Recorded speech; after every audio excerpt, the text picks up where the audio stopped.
Promotion and regulation of online money gaming act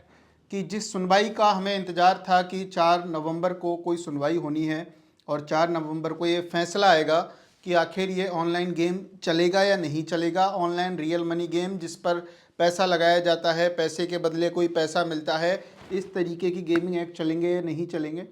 इसका final decision तो नहीं आया है। लेकिन कहा क्या गया है, कब अगली सुनवाई है, सेंट्रल से क्या कहा है, क्योंकि उम्मीदें ख़त्म जो लोग गेमिंग करते हैं या गेमिंग करवाते हैं उनकी नहीं हुई हैं,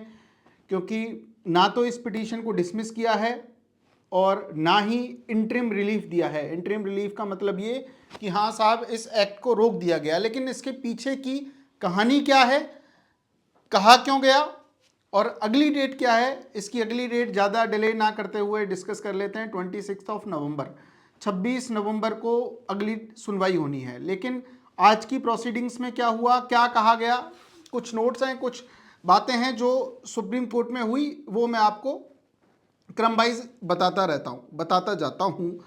जस्टिस थे JB पारदीवाला और KV विश्वनाथन जी, सुप्रीम कोर्ट के ऑनरेबल जस्टिस थे, जो इस बेंच में यानी डिवीज़न बेंच होती है, सुनवाई कर रहे थे इस मैटर की। और इस मैटर की सुनवाई के वक्त जो एडवोकेट अपीयर हुए उनके लिए C. Aryama Sundaram sir, appearing for the head digital work parent of A23, एक गेमिंग कंपनी है, इसकी तरफ से अपीयर हुए। उन्होंने क्या कहा, क्या उनकी दलीलें थी, उन्होंने किस तरीके से अपने क्लाइंट को, जो कि ऑनलाइन गेमिंग की एक कंपनी है, उनको डिफेंड किया, जो कि प्रीवियस वीडियो में भी हमने बात की कि किन आर्ग्यूमेंट्स के बेसिस पे वो अपनी बात रख रहे हैं। यहाँ हालांकि ये भी बात आई कि सेंट्रल का पहले जवाब आया कि हमने इसको लागू कर दिया है, लेकिन अगली हियरिंग में उन्होंने ये कहा कि लागू तो हमने कर दिया। मिनिस्टर साहब का स्टेटमेंट भी आ गया, अश्विनी वैष्णव जी ने भी कह दिया जी हम 1 अक्टूबर से इसको लागू कर रहे हैं। लेकिन उन्होंने ये भी कहा कि अभी तो हमने इन्विटेशन मांगे हैं, अभी गजट नोटिफिकेशन नहीं आया है। क्या कहा है, किस तरीके से लागू किया है, ना ही इनका कोई प्रॉपर रिप्लाई आया है, क्योंकि इनके एक मिनिस्टर साहब तो ये कहते हैं कि हमने लागू भी कर दिया है, सुप्रीम कोर्ट में भी इन्होंने कहा, लेकिन अगली डेट में ये अपनी बात से पलट जाते हैं। इसके साथ साथ जो एडवोकेट थे गेमिंग कंपनीज के, उन्होंने ये भी कहा, ये भी डिमांड रखी, ये भी प्रे किया कि इंटरिम रिलीफ हमें दिए जाए। इंटरिम रिलीफ का मतलब होता है कि जब तक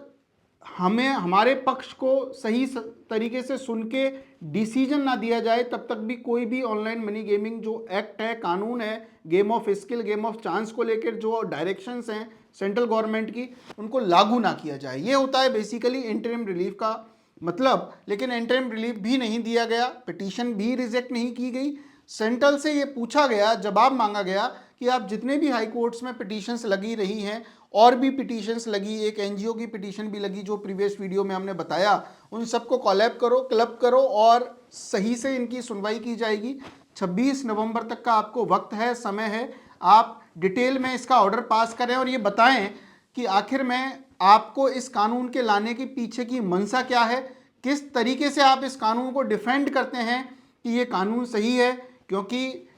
जो गेमिंग कंपनीज का मानना है वो ये है कि हम गेमिंग इंडस्ट्री को बढ़ाते भी हैं,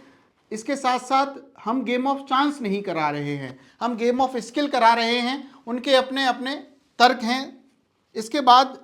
डायरेक्ट भी किया, यानी बैंक ने डायरेक्शंस दी, जो डिवीज़न बेंच है सुप्रीम कोर्ट की, ये कहा एडिशनल सॉलिसिटर जनरल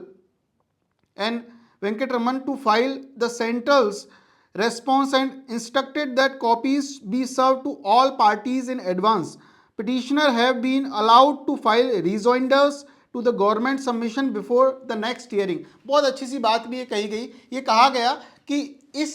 हियरिंग में ज़्यादा डिले ना हो, इसके लिए एडवांस में ही आप अपने जो रिप्लाई है सेंट्रल गवर्नमेंट का, क्योंकि क्या होता है कोर्ट प्रोसीडिंग्स में, पहले आपने पिटीशन फाइल की, सामने वाले वकील साहब ने रिप्लाई के लिए टाइम मांग लिया, उसके बाद रीजॉइंडर, रिप्लाई का रिप्लाई इज रीजॉइंडर के लिए टाइम मांगा जाता है। लेकिन ये कह दिया गया कि ठीक है, आप 26 नवंबर से पहले आप रिप्लाई की कॉपी इनको सर्व कर दें, इनको दे दें, और अगर ये उस रिप्लाई का रीजॉइंडर पेश करना चाहें तो भी जो नेक्स्ट डेट ऑफ हियरिंग है यानी 26 नवंबर है, उससे पहले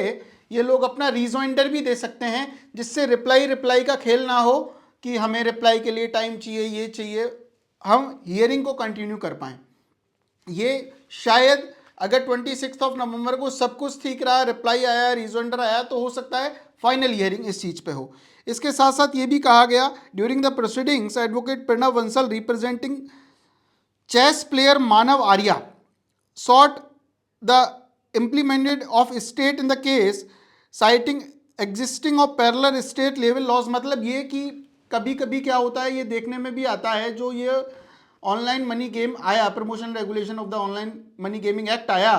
इसके साथ साथ ये भी हमें देखने को मिला कि जैसे तेलंगाना में उन्होंने 2022 में पहले ही ला रखा है, राजस्थान में पहले ही कुछ ला रखे हैं एक्ट, अलग अलग स्टेट्स में गेमिंग को लेके अलग अलग कानून है।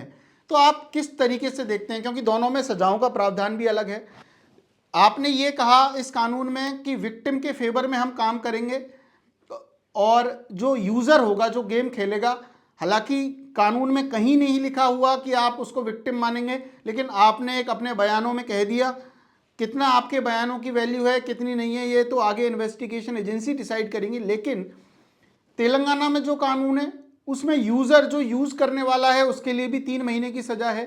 आपने ये कह दिया कि यूज़र के लिए हमने कोई पनिशमेंट नहीं रखी। तो अगर तेलंगाना का कोई व्यक्ति गेम खेलता है या राजस्थान का कोई व्यक्ति गेम खेलता है, कंप्लेंट उसकी तेलंगाना में होती है, तो आपका कानून अप्लाई होगा या इनका कानून अप्लाई होगा? क्योंकि आपने सेक्शन 18 में ये भी कह दिया कि अगर कोई भी डिफरेंस आता है, किसी भी तरीके के कॉन्फ्लिक्ट क्रिएट होते हैं, तो अगर हमने किसी चीज़ को परिभाषित नहीं किया हुआ तो स्टेट लॉ ही अप्लाई होगा। तो इन चीज़ों के लिए आपके क्या ओपिनियन है, क्या व्यू हैं, किस तरीके से आप रिप्लाई देंगे इस चीज़ का, इसके लिए भी डायरेक्ट किया गया, ये भी पॉइंट रखा गया। और जो कंपनीज़ हैं जिन्होंने पिटीशन फाइल की,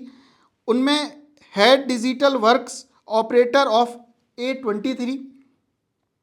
club boom 11 sport and entertainment private limited, ये एक पिटीशन, ये कंपनी की तरफ से, एंड बगीरा कोरम OPC, इन्होंने अपनी पिटीशंस फाइल की थी, जिनकी तरफ से अरविंद पी दातार सर और सुंदरम सर ये अपीयर हुए, जिन्होंने ये बताया कि किस तरीके से हमारा बिजनेस इफेक्ट होता है, इतने लोग बेरोजगार भी हो जाएंगे जो इन गेमिंग कंपनीज में काम करते थे, विदेशी निवेश में दिक्कतें आएंगी, इस तरीके की बातें रखी गई। और सामने से जो वकील साहब थे, जो ऑरल सबमिशंस और प्रीवियस केसेस में जिस तरीके के उनके सबमिशंस थे, उसमें यही कहा गया कि ये टेरर फंड को प्रमोट करते हैं, टेरर फंड इनके थ्रू रोटेट होता है, साइबर क्राइम में गेमिंग का इन्वॉल्वमेंट है, प्लस इंटरमीडिएरी रूल्स को हम फॉलो करने जा रहे हैं, हमारे पास और भी पावर्स हैं, सेक्शन 69A भी है इंफॉर्मेशन टेक्नोलॉजी एक्ट का, जिसमें हमारे पास ये भी पावर है कि हम इन गेमिंग एप्लीकेशंस को ब्लॉक भी कर सकते हैं अगर हमारी सॉवरेनिटी और इंटीग्रिटी की कोई बात आए तो। और लास्ट में जो कहा,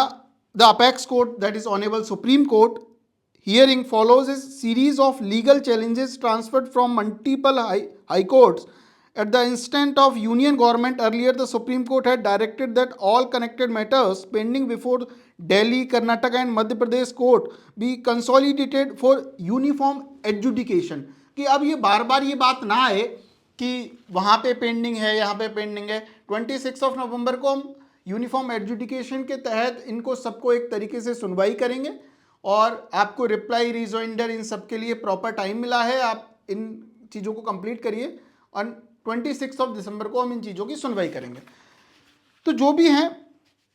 इसके साथ industry bodies such as E gaming federation EGF and the federation of Indian fantasy sport have warned that the law could derive legitimate operators out of business and push users towards illegal offshore platforms। क्योंकि जो NGO था उसके बीच में भी ये बात आई थी कि साहब आप प्रमोशन एंड रेगुलेशन तो कर रहे हो इन गेमिंग एप्लीकेशंस का, आप इनको प्रमोट कर रहे हो, लेकिन इन अगर कुछ कंपनीज लीगल हैं भी, तो इन लीगल कंपनीज की आड़ में इन ई स्पोर्ट जो कि आपने लीगल किया है, सोशल गेम जो कि लीगल किया है, इन गेम्स की आड़ में लोग इस तरीके के फ्रॉड एप्लीकेशंस को चला रहे हैं जो कि टेररिज्म को भी प्रमोट कर रहे हैं, साइबर क्राइम को भी बढ़ावा दे रहे हैं। क्योंकि साइबर क्राइम गेमिंग से कैसे होता है, प्रीवियस वीडियोस में भी हमने डिस्कस किया है कि किस तरीके से जो ऑनलाइन गेमिंग है साइबर क्राइम को बढ़ावा दे रही है, बैंक अकाउंट फ्रीजिंग, लोगों के अरेस्ट, लोगों की बेल से संबंधित समस्याएं, ऐसे फर्जी एप्लीकेशंस भी हैं जो मोबाइल फ़ोन्स को हैक कर दे रहे हैं। आपको गेमिंग के नाम पे कोई एप्लीकेशन इंस्टॉल करवाया जाता है और उसके बाद आपको पता लगता है मेरा मोबाइल फ़ोन ही हैक हो गया। ये सारी बातें पार्लियामेंट में भी की गई, इस एक्ट के प्रीएम्बल में भी, और सजेस्टिव जो इनके ओपिनियंस हैं उनमें भी ये बातें कही गई हैं। कोर्ट ने भी, और शायद इनके रिप्लाई में भी कुछ इस तरीके की बातें आएँ जो ये 26 नवंबर को प्रॉपर सबमिट करेंगे। क्या रिप्लाई आता है, सेंट्रल क्या कहती है, दोनों ही बातें हैं कि ये जो गेमिंग एक्ट है सुप्रीम कोर्ट का क्या डिसीजन आता है, क्योंकि ऐसा देखा गया है पिछली काफ़ी टाइम पहले भी सेंट्रल गवर्नमेंट कोई कानून लेके आती है और सुप्रीम कोर्ट उसको मना कर देता है। सुप्रीम कोर्ट के पास पावर है, सुप्रीम कोर्ट अगर चाहेगा तो ये कानून के तहत ये ऑनलाइन गेमिंग एक्ट बंद होंगे, नहीं चाहेंगे, जो भी सुप्रीम कोर्ट की मंशा है वो डिपेंड करता है कि किस तरीके से केस को प्रेजेंट किया जाता है और नेशन वाइड किस तरीके से इन फैक्ट्स को सुना जाता है, समझा जाता है और डिसाइड किया जाता है। उसके बाद ही